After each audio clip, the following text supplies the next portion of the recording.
My port of call got canceled. And I believe that travel insurance had everything to do with it. So let's talk a little ship, shall we? Back in April of 2025, I was due to go to Labadee, Haiti. I was booked on a 4-night cruise to go to Labadee with Royal Caribbean. Approximately 5 days or so before I was due to get on that cruise, Labadee got canceled and we were rerouted to the Dominican Republic instead. So while I was grateful that it was the Dominican Republic and not a sea day, I was very disappointed that I wasn't able to go to Haiti. So I was really excited about it. Being able to set foot in Hispaniola. But that was thwarted because right now in Haiti, in Labadee, Haiti, there's a lot of civil unrest going on in the capital city of Port-au-Prince. Unfortunately, at one point, we got some news that a plane was shot at. Not only was it shot at, but the bullets actually hit the plane by the Haitian rebels, I guess you can call them, the people doing bad things. I called the insurance company because I didn't know what to do. I was like, hey, I have travel insurance for this cruise. I'm supposed to be going to Haiti. The insurance was to cover me while I'm in Haiti. What do I do? So she eased my fears and she said, you're good, you're covered. But she mentioned something very interesting to me.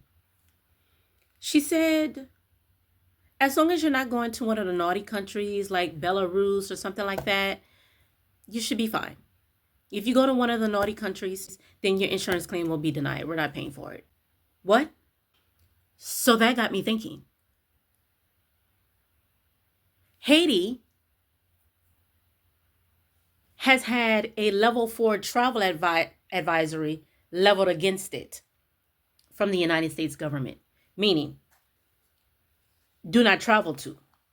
When a level 4 advisory is leveled against a country, it's because it reflects risks such as civil unrest, gang violence, kidnapping, and weak medical infrastructure.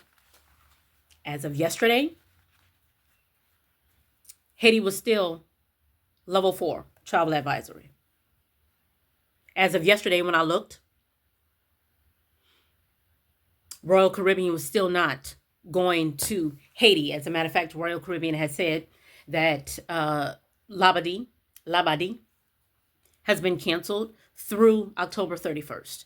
So as long as Haiti has a level 4 travel advisory levied against it, the United States government says do not travel to, insurance will not pay claims. They will deny claims.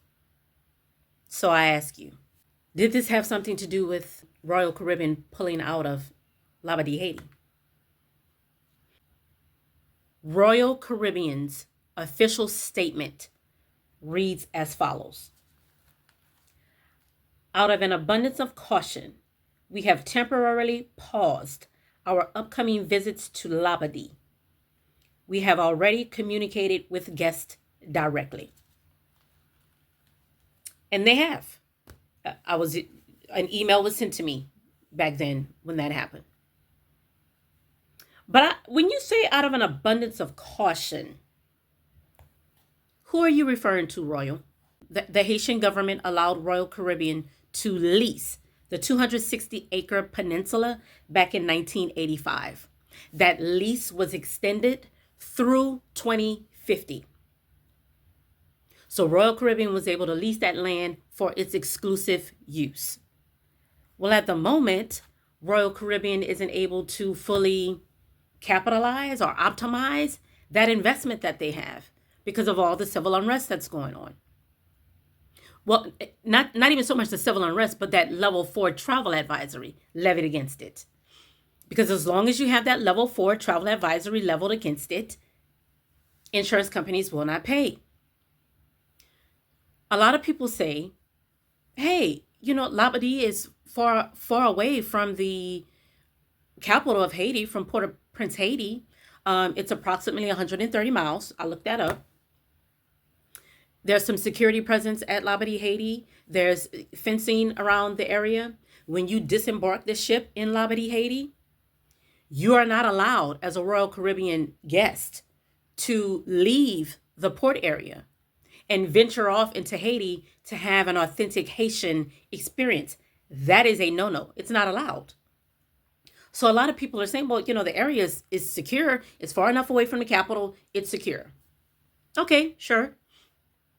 However, I would argue that if rebels were so inclined, if they really wanted to, they could storm the area and cause some problems if they wanted to. If they really wanted to, I believe that they could. We were rerouted to Puerto Plata, Dominican Republic. People were saying that Puerto Plata in the Dominican Republic is closer to Port-au-Prince than Labadee, Haiti is.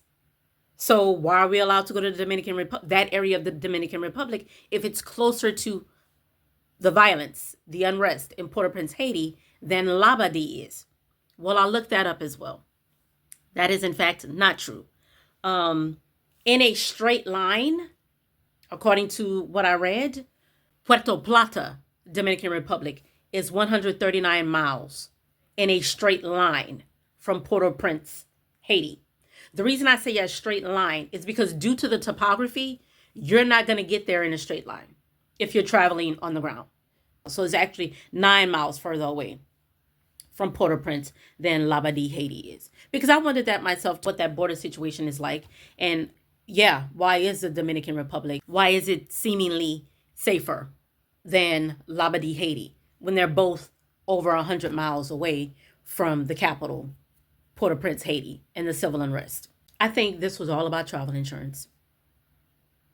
Because if I get injured, let's just play worst case scenario.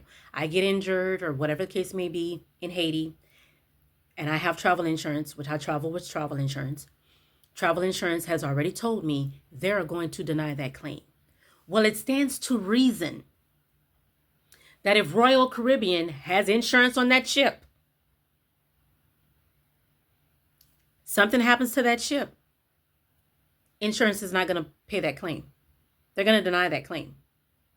That's the leap that I'm making. I'm not really sure, but that is the leap that I am in fact making. If you leave from America and you take a bunch of Americans to Labadee, Haiti, and the United States government has told you, do not do that because we have levied a travel for advisory against this country, and you do it anyway, and someone gets hurt or unalived, that individual, their insurance is going to be denied, that claim is going to be denied, and that individual or the family member of someone that was alive may decide, I'm going to sue Royal Caribbean. So again, when you say that this was done out of an abundance of caution, was that abundance of caution about me, the passenger, or was this abundance of caution about Royal Caribbean, the company? Some people may very well say, oh, well, it was about both.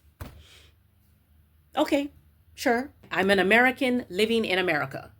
And as such, I have been conditioned and shown repeatedly over and over and over again that it is almost always profit over people. So that abundance of caution that you speak of, was that about me? I don't think it was. That is my opinion on that. Based on the evidence that I've seen, that is where I am currently parked until I see evidence to the contrary. Do not pee on my leg and tell me that it is raining. While I understand why Royal Caribbean made the decisions that it made, I don't blame it. But don't tell me that it was done out of an abundance of caution for me. I don't believe that. I believe insurance companies were like, hey, do you, but we're paying for nothing. Do I have any lawyers, by any chance, that happen to watch this content? Any lawyers that practice maritime law?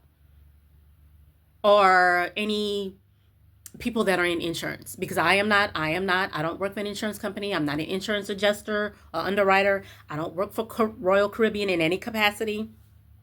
I'm not a Haitian national. I don't work in the government of Haiti. I'm just a girl that have a couple of brain cells that were working that day and started asking questions. Don't you guys have these questions now too? Get in the comments and let me know, because I want to know if I'm the only person that's thinking along these lines. Was this done out of an abundance of caution for me, or was this done out of an abundance of caution for the cruise line? Okay, so let's just say that it's both. I don't think it's 50-50. I think maybe 20% was done for me and 80% was done for Royal. If not 100, because again, profit over people. Almost always in this country. Whoo! That was a heavy one today, wasn't it? Anyway, listen, if I have provided you guys with some value, please subscribe to the channel. I'm trying to reach 1,000 subscribers. If you like this content, give it a like, a share, a comment. Happy Labor Day, and I'll see you guys in the next one. Happy cruising. Bye.